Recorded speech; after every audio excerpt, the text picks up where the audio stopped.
started. Welcome, everyone. Thank you for joining us to celebrate innovative research in international education. Today's session will feature a presentation by Dr. Melissa Whatley, the recipient of the 2023 Teaching, Learning, and Scholarship Knowledge Community's Innovative Research in International Education Award. My name is Catherine Putney. I'm the current chair of the Teaching, Learning, and Scholarship Knowledge Community. I'm joined today by several of my fellow TLS KC member leaders, including Dr. Kate Hellman, who's the Programs and Resources Coordinator, Dr. Blaise Scarnati, the Research and Scholarships Connections Network Leader, and several of their team members and some of our subcommittee members. Many thanks also to Dr. Shauna Saubert, Associate Director of Research and Scholarships for NAFSA, for providing administrative support for this session and for being a staff partner to the Teaching, Learning, and Scholarship Committee. I now invite my colleague, Dr. Hellman, to speak a little bit more about the TLS Knowledge Community Award. Thank you so much, Catherine. Hello, everyone. Each year, the Teaching, Learning, and Scholarship Knowledge Community celebrates and recognizes new and innovative research from any discipline that demonstrates a potential or proven impact in the field of international education. One author's publication in the form of either a book chapter or journal article is selected for recognition from a competitive slate of submissions for the TLS KC Innovative Research in International Education Award. I'm excited to share that submissions are now being accepted for the 2024 award, and we are pleased to be able to provide insights and answer any questions about the award or the award process. In fact, the TLS KC Award is one of 6 NAFSA Knowledge Community Awards that are currently accepting submissions until February 1st, 2024. With a few exceptions, nearly everyone is welcome to apply or be nominated for this award. If you've recently published either a journal article or a chapter in an edited volume that is based on a research endeavor, or are familiar with someone else's work that deserves recognition, please submit for the TLS Research Award.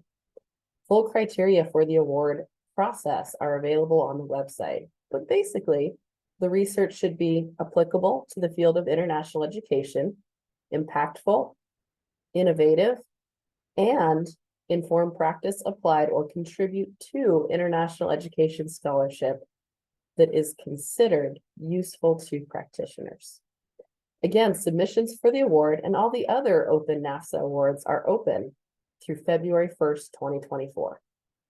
If you have any questions, there will be a dedicated Q&A session today towards the end of the event where you can ask those questions, or you can certainly send us an email at tlskc@nafsa.org.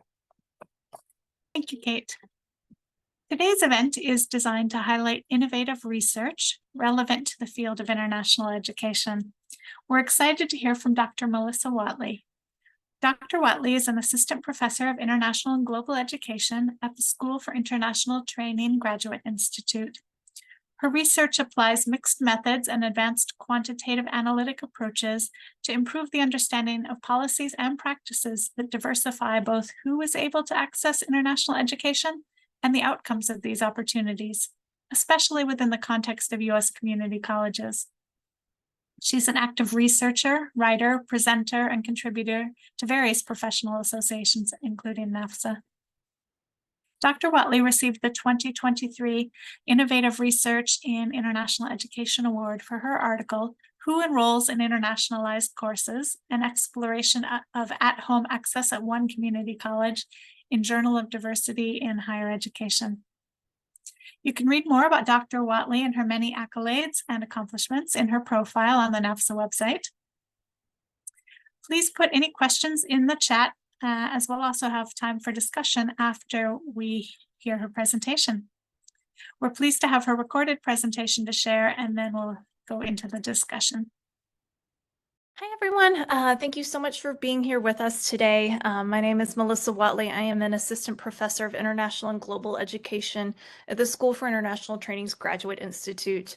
I am so grateful for the teaching, learning, and scholarship knowledge community for the Innovative Research and International Education Award this year. It is really an honor to be the recipient. And I am also really sorry that I can't be with you in live today. I am looking forward to our virtual conversation after this presentation where I can see your questions and we can engage in further conversation. Today, what I want to do is give you just a bit of an overview of the article that won the award, and I'll focus my remarks on implications for practice. So the title of the article is Who Participates in the Internationalized Curriculum and Exploration of Access at One Community College? And this article was recently published in the Journal of Diversity in Higher Education. Like all of my work, this study takes an equity-driven lens as its foundation, as its basis. And this equity-driven lens posits that internationalization efforts have often been viewed as value neutral or inherently positive. And I think for practitioners in particular, that means that we've really embraced this notion that the work that we do is inherently positive and it has this positive impact on the world. And that is certainly true of many of our efforts. But the equity-driven lens argues that internationalization can't be neutrally defined, that there are values, agendas, ideologies that are inherent in internationalization at any institution of higher education. And that is just like any other aspect of higher education. And so as a result, we will see patterns of power and privilege and access play out within the structures that govern international education opportunities, meaning that within the policies and practices that we implement, for example, in terms of policies that govern who is able to access international education opportunities, whether that be through requirements for students or the kinds of programs that we offer, we will see these patterns of power and privilege and access playing out. We see that every year in the annual Open Doors report, when we look at who participates in study abroad from U.S. higher education institutions. And we see that the students who participate in these opportunities don't look like the general student population in the United States. So my question with this research and other research projects that I've done is how do we create change in international education? And I want to talk a bit about the role of scholar-practitioner partnerships in my presentation today. This study was a scholar-practitioner partnership. I collaborated with the Director of International Education at the school where I collected the data for this study. And the questions that we ultimately asked for this study are questions that this person told me were of interest to the institution. So these are the two research questions that guided this study. The first one is what demographic characteristics are associated with study abroad participation?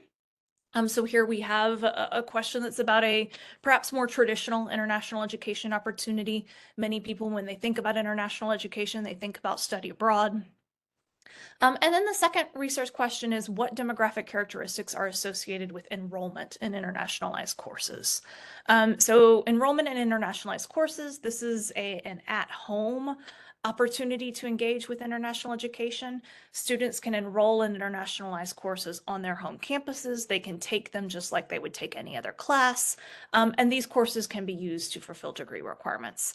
So in this way, we might think that internationalized coursework is more accessible than study abroad because it is perhaps less effort to participate. There are fewer requirements. It's certainly less expensive than many study abroad opportunities. So a bit of definitional work here so that we're all on the same page about what I mean when I talk about study abroad. So for study abroad, I used IIE's definition, and I defined study abroad as short-term international mobility that is specifically for academic credit. And then in terms of internationalized coursework, these are efforts that infuse cross-cultural concepts, theories, and patterns of interrelationships into courses and academic programs. The data that I used for this study come from a small rural community college in the US Southeast. And it's important that I am using community college data for this study. First of all, community colleges are often marginalized in general conversations around international education. And that gives the impression that community college students are either not interested in international education or that they don't need these opportunities. And what we'll see here is that we have a group of students that is interested in participating in these opportunities.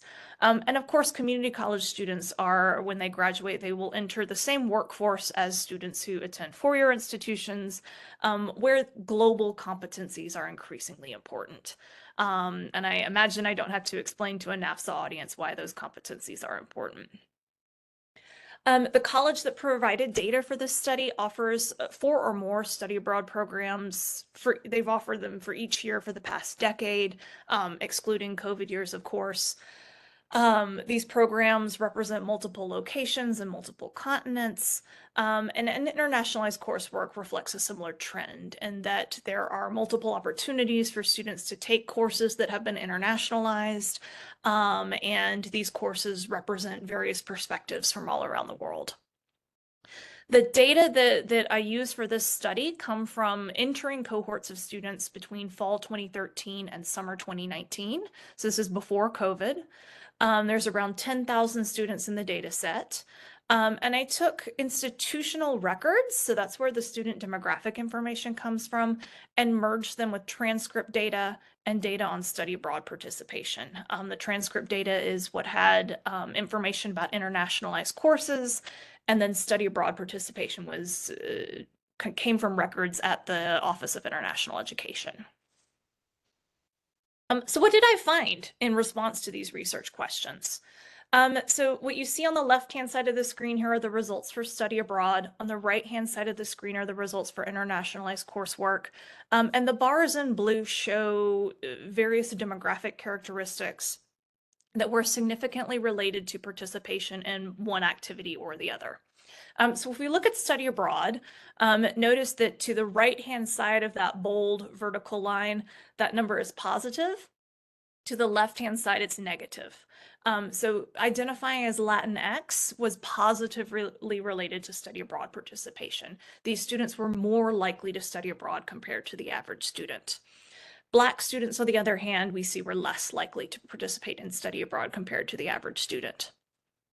If we look at internationalized coursework, on the other hand, we see that for the age categories, we see some negative relationships. So these are all in comparison. Notice that the age category that's left out is the younger age category, so 18 to 25. So what these blue bars are showing us for internationalized coursework is that older students were less likely to enroll in internationalized courses compared to their younger counterparts.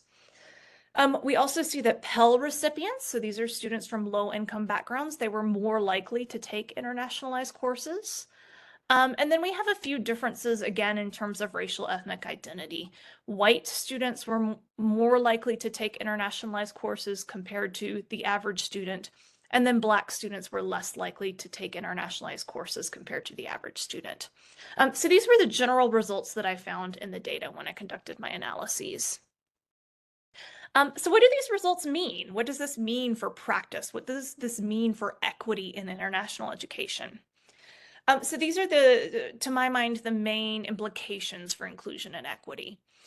So first of all, what we're seeing here is just because an international education opportunity could be more equitable in terms of access, that doesn't mean that it actually is in practice. So what we saw for study abroad was that aside from a few differences in terms of racial and ethnic identity, students were equally as likely to study abroad. So for example, income status. I didn't mention income status because Pell recipients were just as likely to study abroad compared to non-Pell recipients. However, we saw a lot of differences for access to internationalized coursework, and that means that those opportunities were not as equitably distributed among different demographic groups.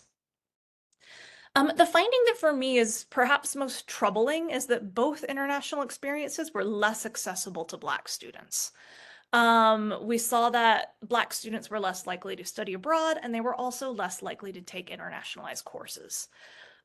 While finances might be a reason that helps us explain the lack of participation in study abroad, we know that study abroad is expensive. We know that Black students are more likely to come from low-income backgrounds. So perhaps there's something there in terms of ability to pay. That reason can't help us explain the internationalized coursework results. There is something about these international education opportunities that is a deterrent to Black students in terms of participation. So one big takeaway from these results is an invitation to the field to think a bit harder about why that might be. I also think that we may be seeing the results that we're seeing because internationalized coursework is distributed differently across different degree programs and across different courses.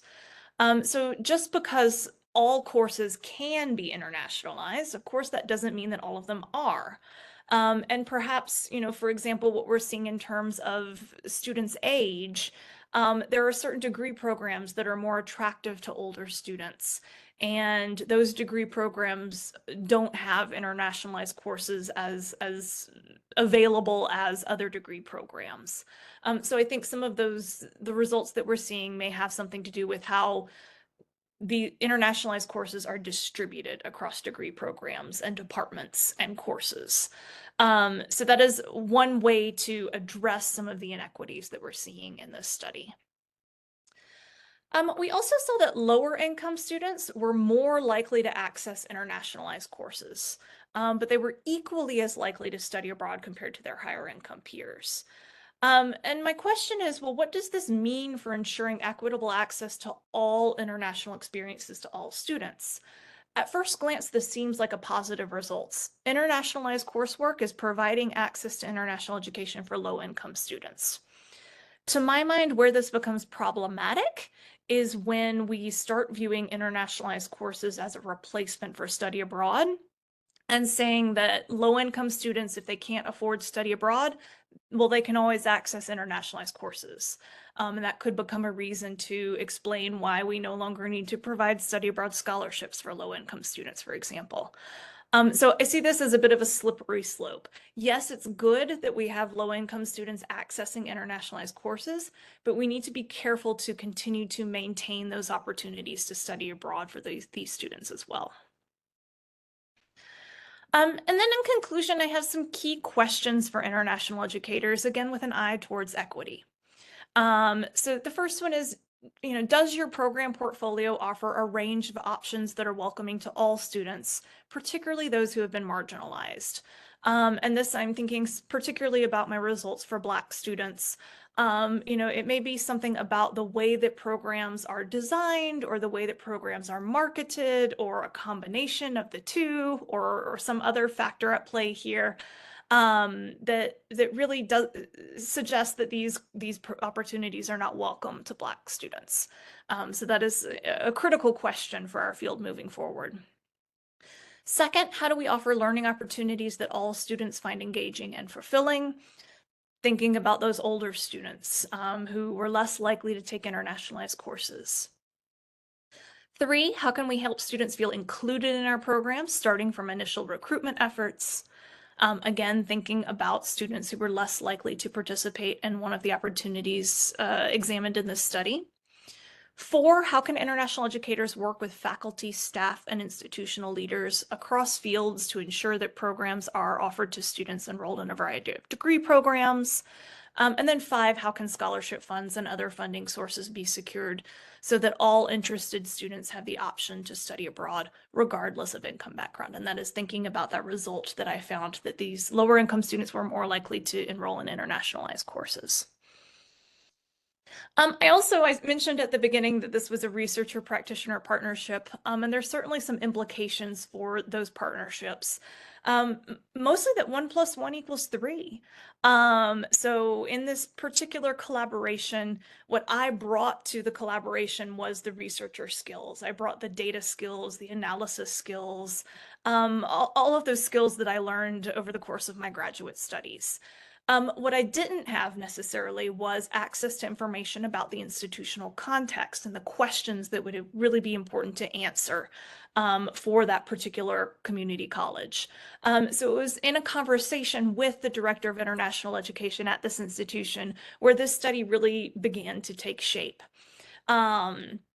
And now that I've run the analyses, now these results can be used in the Office of International Education to ask some critical questions about access and hopefully improve programs so that more students are able to access these international opportunities, namely study abroad and internationalized coursework. I'll also emphasize the importance of having access to data. The only reason that I was able to conduct this study is because of the connections that the Director of International Education created on my behalf on campus. So key partnerships with, for example, the Office of Institutional Effectiveness, where I was able to request the demographic data that I needed to conduct this study, for example. Another important takeaway is that it's really important to collect high quality in-house information about international education programs. So at this particular college, for example, there were meticulous records that were kept about study abroad participation, for decades. There were meticulous records that were kept about which courses were internationalized and which students were enrolled in those courses. And all of this was kept in like an Excel spreadsheet or in a data management system and tracked every semester. And if that information had not been collected and tracked every semester, then the study simply would not have been possible. So I can't emphasize enough how important it is to collect this high quality information in-house. So that is what I've got for you today. Thank you so much for your attention. You've got my email address there on the screen, and I am very much looking forward to seeing your questions and your reactions, and I will respond asynchronously as I am able. Thank you so much. I want to expressly thank Dr. Whatley for sharing her research with us today. For all attendees, please post your questions in the chat. We are reviewing those questions that have been posted or submitted. So if you haven't done so yet, I definitely encourage you to do that at this time. We're going to have an interactive conversation discussion based on those questions today.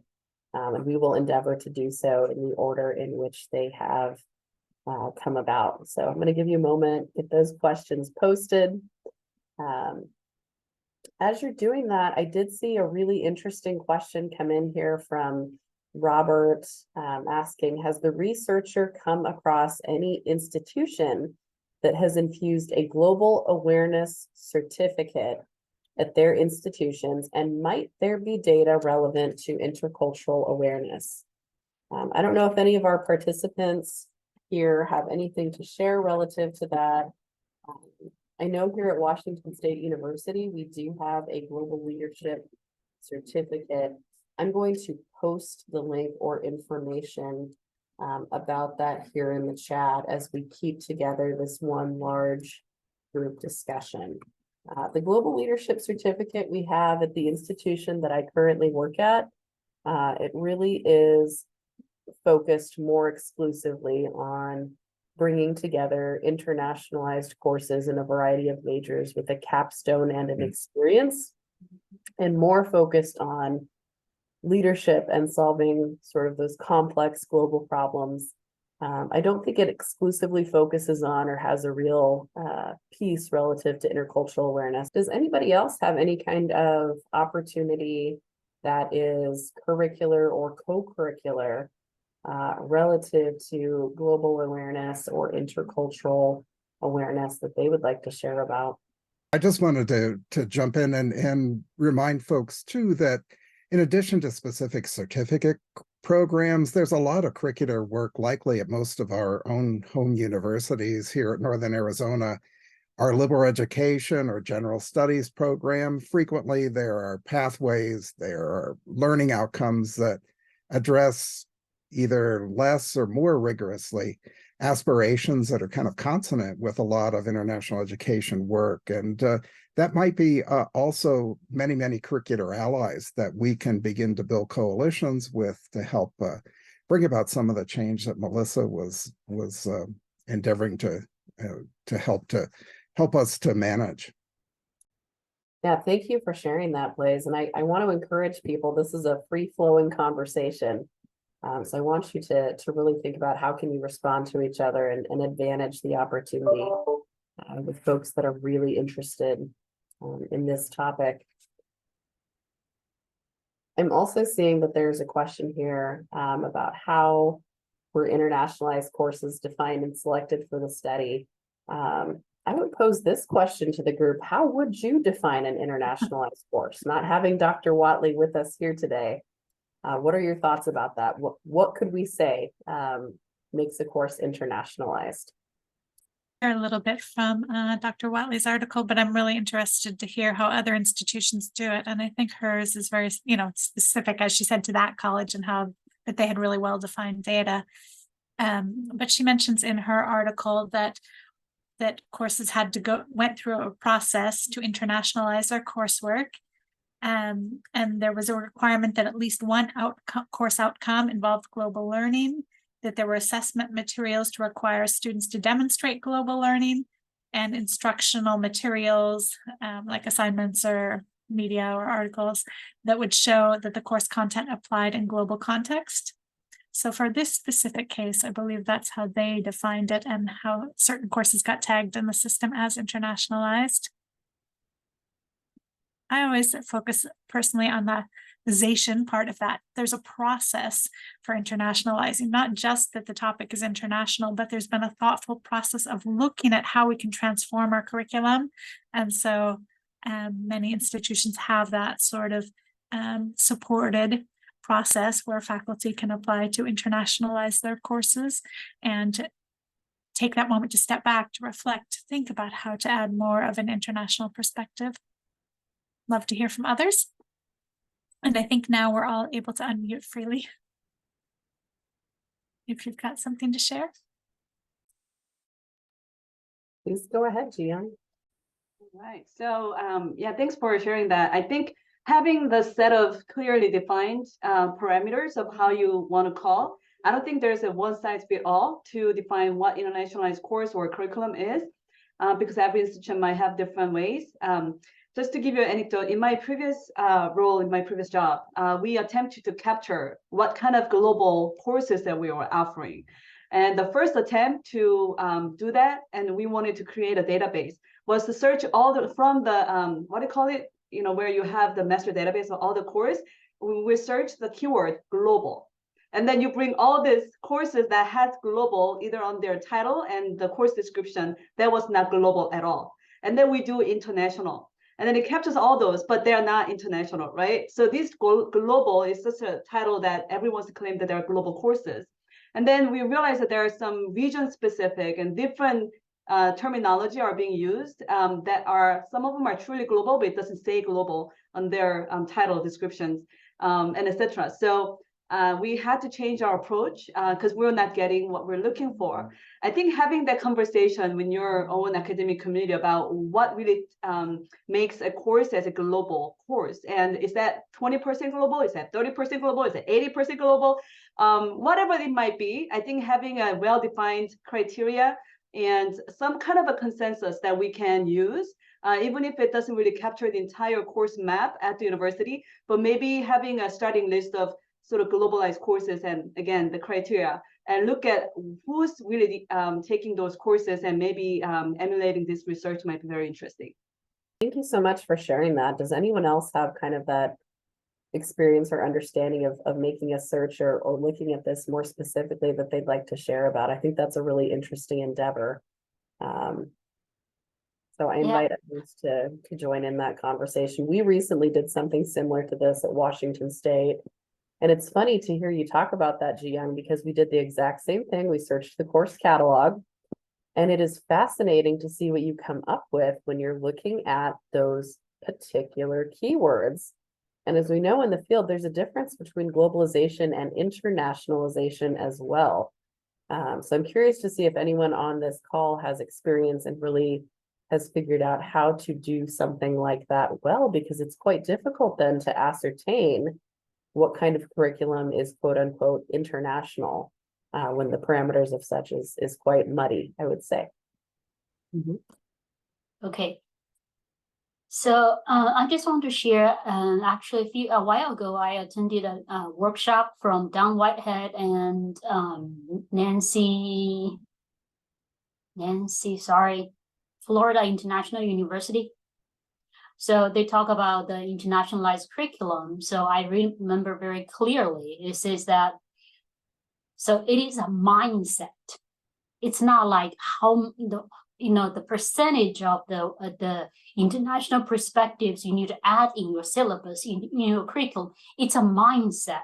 So whenever we think about, the content, the discipline, we need to think about out of the box. So how can we think of, what's happening on other continents, what's happening global wise, instead of, okay, what's the percentage, how many items I need to add in my curriculum. So I think that's really good. And then in my previous role, my previous institution, actually I did organize the global learning faculty community. So basically we provided some training actually to the faculty. And so starting from the definition, how does it work? And then faculty basically encouraged to add those components and redesign the course syllabus, those things. So some actually they have different projects. Some they take students to study abroad, or some they have projects involved into their course with global perspectives. So by the way, that I would like to add something kind of not quite related to our topic. I don't know if you guys had a review of the most recent results from the IAU 6 survey, global survey. So, and then I think that I was a little bit disappointed, because if you look at the respondents by region, North America only 6%, and then Europe 39%, and Latin America and Caribbean 31%. So then not many respondents from North America. I was really surprised. So in my opinion, although I'm not doing a day-to-day work in the curriculum internationalization anymore, so in my opinion, I think the other continents are catching up. They're much more active, actually, I feel, than North America. Thanks for sharing that, Ling. And, I hope everyone was able to participate in the poll. I see that we have a number of practitioners or administrators, as well as teaching faculty, a couple of researchers and students with us. We want this to be interactive, so invite your participation. Sharmila, go ahead. I see you have your hand up. Yeah, I was, I work for a large university, which is highly decentralized, and the Global Affairs Office really doesn't have any control over the curriculum, or even determining, what global elements should be introduced in a globalized course, or or a course that has been designated as globalized. So that is entirely handled by the registrar's office. But what we did was, we offered COIL as a way for a faculty member to globalize the course. We have some prescriptive kind of, models that we share with them that they use, so that there are global elements interspersed in the course that students can gain from. And while we had done this when study abroad came to a complete halt during COVID, we've been going quite strong since then, and we've been kind of building up on those efforts. So that is, it's not seen as a replacement for study abroad anymore. It is actually a pedagogy in its own right, and it is really a good way for us to work with faculty on instilling global elements into their coursework. Yeah, and I think that point you made about working with faculty is really key, right? How do you work collaboratively with faculty to do that, when some of these things, of course, need to be incentivized and really thought through quite robustly. I know that there's a question here about COIL, so I just want to bring this up, this question that Robert asks, stating not to deviate from the research, but collaborative online international learning COIL, has been seen as an intermediary between study abroad and international curricular instruction. Does anybody have any further commentary on that they want to share from their own context, perspective, research? I see that we have folks here from a variety of areas of international education, so I'm looking forward to hearing what your thoughts are about that question. I will add one more thing to this, because what we're doing is we have COIL Plus, which is blended mobility, which blends study abroad and virtual exchange. So the virtual exchange either precedes the study abroad, or the study abroad happens in the middle of the semester, in a spring semester. During spring break, the students travel while they have the orientation in the first part through COIL, and the reflections after they come back. And that we see as a very robust model to incorporate global learning. It is quite a lift though, so we have only a limited number of these, but I think these are really, really rich opportunities for students. Thank you for sharing that. I'm also interested in this question here that Ralph has posed. I don't know if you want to say a little bit more about that, Ralph, but with some institutions changing their phrasing from international to global, is there a significant difference in how they are conceptualized? And we kind of touched on earlier that terminology difference in the field. But I don't know if anyone on this call, based on your domain or background, is interested in helping answer this question or talk about it. I am really interested in this in particular from a lens of equity. I'm thinking a little bit about the research that Dr. Whatley did and talked with us about today. I think this is a really capital question to be asking right now. So I'll flip this back on you, Ralph. What do you think? It's just something I came across reading a book about FIU's experience, especially when they expanded their internationalization program to focusing more on a global perspective. So I was just curious because I know some institutions, when they think of international, it's us versus them. Whereas with global, they kind of look at it from a more integrated lens or perspective. And just kind of going back to what was mentioned earlier, different institutions have their own way of conceptualizing and applying what an internationalized course is. How deep is it? How broad it is? And so I was just kind of curious to know because one thing I advocated at my institution was to rebrand ourselves from like international programs to global programs because I feel like it's much more inclusive. So at least from my perspective, that's how I view it. But I'm just curious to know how other institutions or how other practitioners conceptualize that. No, that is really interesting. And it's an interesting question to ask. I also want to point to this very, I think, insightful comment from Melissa Hawkins at University of Alabama, Birmingham, and as well from Ji-Young Jang, who is currently at Rutgers. Does anyone have any commentary on how they've been able to do that, being inclusive or what their thoughts are in terms of branding, both from the internal to the institution perspective or more outward facing that they would like to comment on? We have just another minute or so for content and discussion here. So this is an interesting one. Any final thoughts?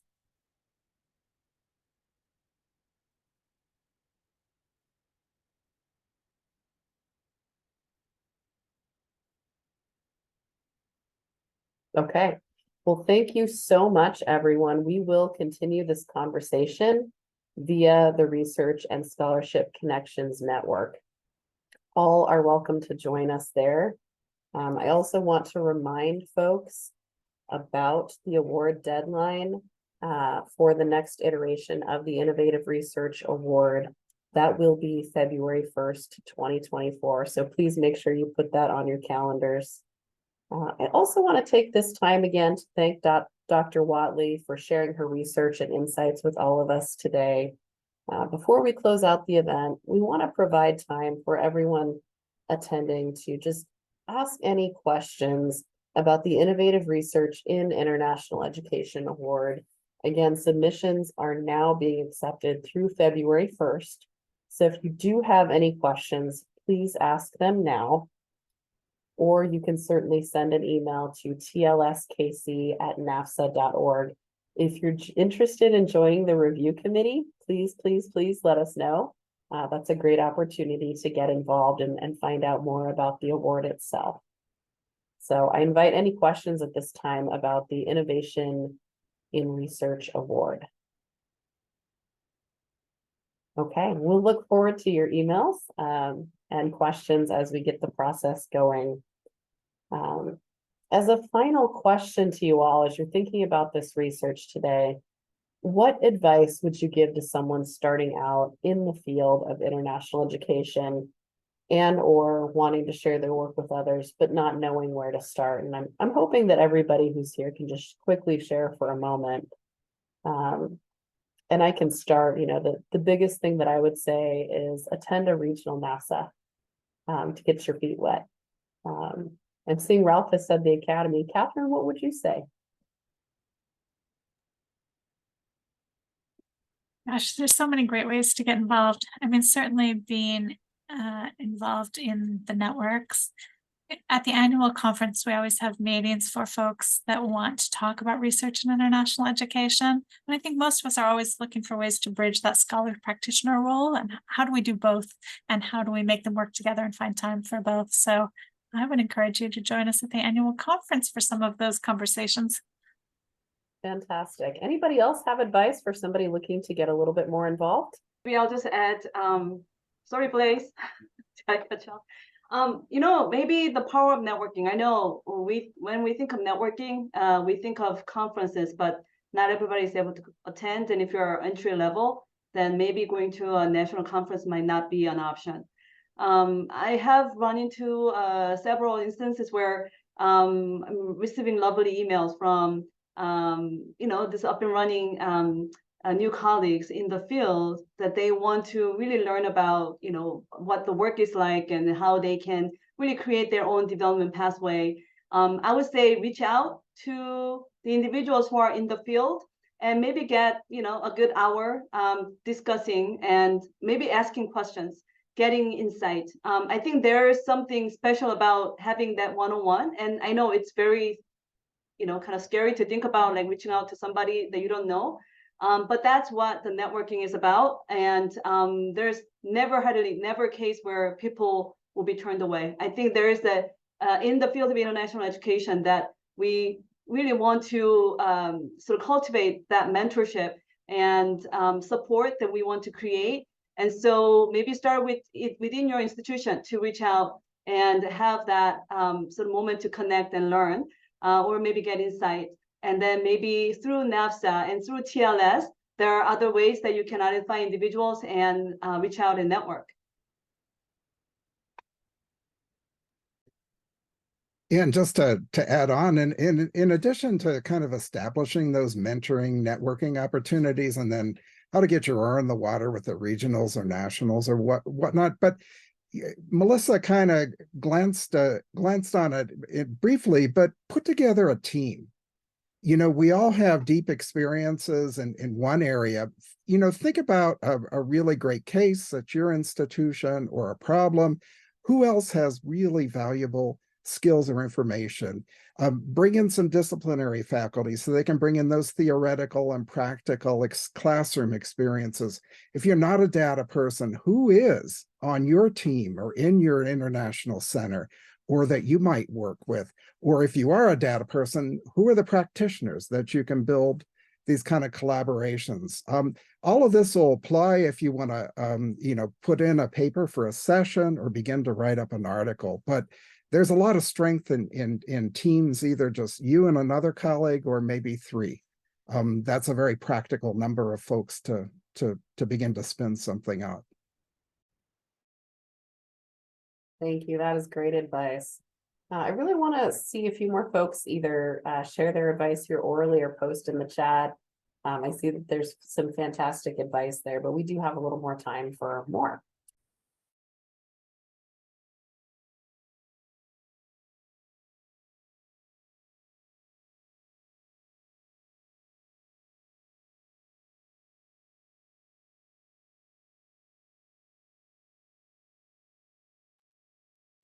While people are thinking about it, just one other thing, Shauna offers some great advice about reading, but especially in those articles, not just looking for places and ideas and have them spark opportunities. Mine the footnotes, who help to build out and just continue to see kind of the range and the thickness of the issues.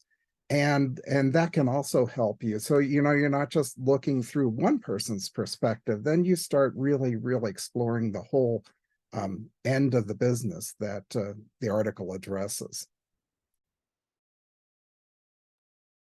Thanks, Blaze. And I would also say, if you're really interested in learning more about innovative research and exploring sort of the breadth and depth of that in international education, a great way for you to get your foot in the door, even if you're not able to attend a conference, regional or national, or if the academy is not in the cards for you right now, beginning by reviewing some of the teaching, learning, and scholarship knowledge community innovation research submissions is a fantastic way to start.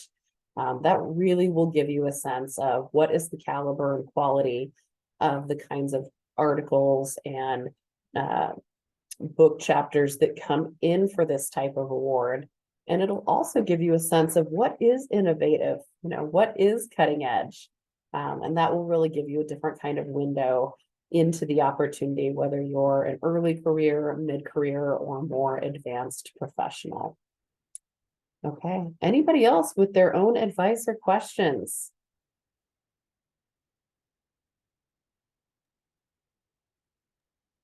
Off to you, Catherine.